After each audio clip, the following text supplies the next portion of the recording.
बदलाव बदलते वक्त के साथ बदलती दुनिया की पहचान होते हैं।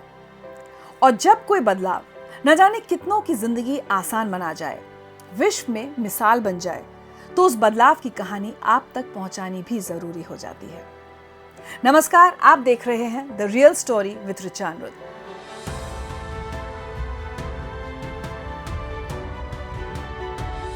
कोई भी क्रांति तब सफल होती है जब लाखों लोग उससे जुड़ते हैं और उसमें अपनी भागीदारी निभाते हैं। आज मैं आपसे बात करूंगी एक ऐसी क्रांति की जिसने दुनिया भर में भारत का परचम लहराया है, या यूं कहिए कि भारत को एक नई और अलग पहचान दी है। क्या आप जानते हैं, भारत आज डिजिटल पेमेंट्स में दुनिया का नंबर 1 देश होने का कीर्तिमान बना चुका है। भारत के लिए ये बड़े गर्व की बात है कि आज हम एक डिजिटली स्मार्ट देश बन चुके हैं। यहाँ पर लोग आज बड़ी आसानी से पेपरलेस, फेसलेस और कैशलेस पेमेंट का प्रयोग कर रहे हैं। स्वामी विवेकानंद ने कहा था कि जब आप कुछ अलग करते हैं तो पहले उसका मजाक बनता है, फिर विरोध होता है और आखिर में स्वीकार और फिर सराहना। 2015 में देश की नई सरकार ने जब भारत को डिजिटल बनाने के सपने को साकार करने का काम शुरू किया, तो उस वक्त ये बात कुछ दिग्गज नेताओं के गले नहीं उतरी। Go to your village fair, buy potatoes and tomatoes and pay 7 rupees 50 paisa by a credit card. What will the poor lady do? Does she have a POS machine there? Is it connected to a electricity source? Is there Wi-Fi there? Is the internet working there? What kind of a false picture that you are present? उन्हें भरोसा ही नहीं हुआ कि ऐसा कुछ हो सकता है।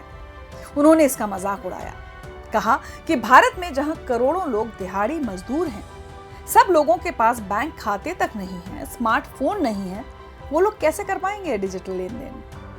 लेकिन इस देश के प्रधानमंत्री को अपने देशवासियों पर, उनके सीखने की काबिलियत पर पूरा भरोसा था और नतीजा आज हम सबके सामने है। आज विश्व का 46% डिजिटल ट्रांजैक्शन सिर्फ भारत में होता है। जानते हैं मुश्किल काम मुमकिन कैसे हुआ? इसकी सफलता का श्रेय जाता है सरकार की चरणबद्ध तरीके से की गई प्लानिंग को, जिसे कहा गया डिजिटल इंडिया प्रोग्राम। इसकी सफलता के लिए 3 कदम बेहद जरूरी थे। सबसे पहला, हर नागरिक को डिजिटल इंफ्रास्ट्रक्चर उपलब्ध कराना, जिसके लिए आधार कार्ड और इंटरनेट के साथ मोबाइल जरूरी थे।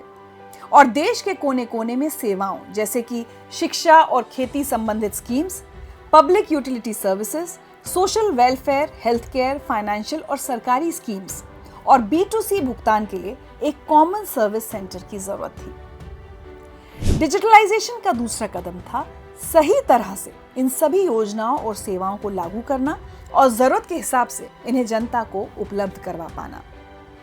और तीसरा सबसे जरूरी कदम था लोगों को डिजिटली सशक्त बनाना, उन्हें डिजिटल पेमेंट्स का इस्तेमाल सिखाना।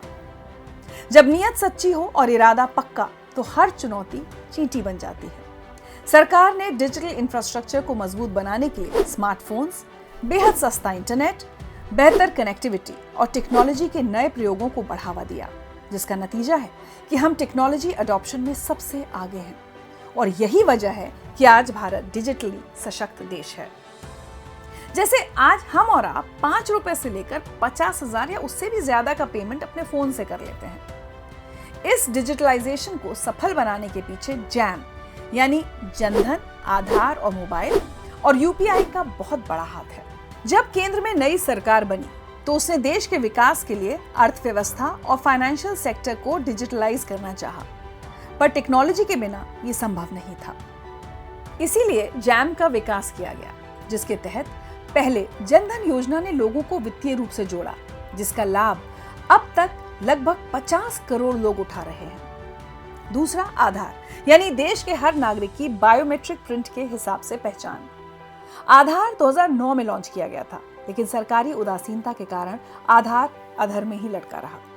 मोदी सरकार ने विधिवत तरीके से इसे जमीन पर उतारा और ऐसे उतारा कि नतीजा हम सबके सामने है। अब तक देश भर में 137 करोड़ आधार कार्ड बन चुके हैं। और तीसरा, मोबाइल, जो हर तरह के कम्युनिकेशन का जरिया है। जैम का एक फायदा और है, डायरेक्ट बेनिफिट ट्रांसफर यानी पैसों का सीधे लाभार्थी के खाते में ट्रांसफर।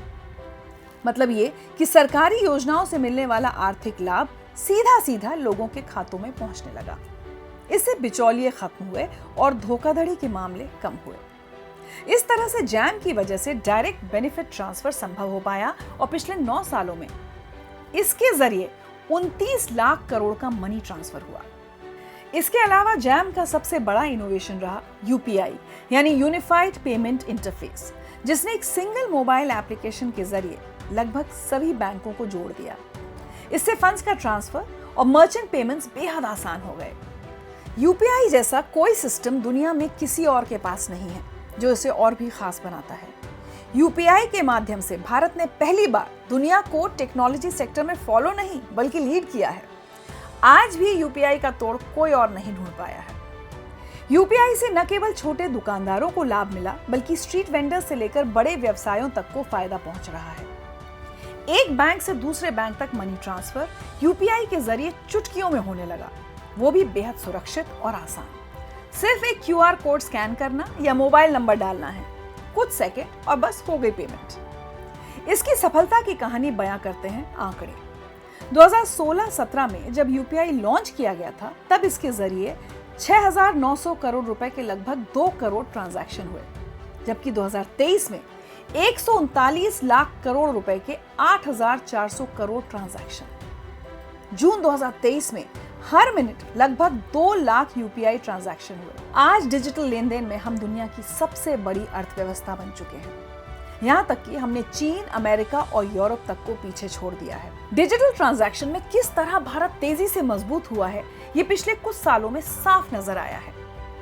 प्रधानमंत्री जी का अपने देश की जनता पर विश्वास, नई टेक्नोलॉजी को बढ़ावा देना और देश को आर्थिक आत्मनिर्भरता के एक नए युग में पहुंचाने का मजबूत जरिया है डिजिटल इंडिया। और ये तो बस शुरुआत है। अभी तो यूपीआई संग इंडिया की इकोनॉमी को कई नए मुकाम तय करने हैं और भारत की ग्रोथ को देखते हुए कहा जा सकता है कि अब हम रुकने वाले नहीं हैं। तो ये थी डिजिटल इंडिया और यूपीआई क्रांति की वो कहानी जो हकीकत बनी है। आपको ये एपिसोड कैसा लगा? अपने विचार आप हमें realstory@newindiajunction.in पर मेल कर सकते हैं। फिर एक बार किसी नए मुद्दे पर आपसे बातचीत करने फिर लौटूंगी रियल स्टोरी के साथ। तब तक के लिए अपना ख्याल रखिए, जल्द मिलेंगे।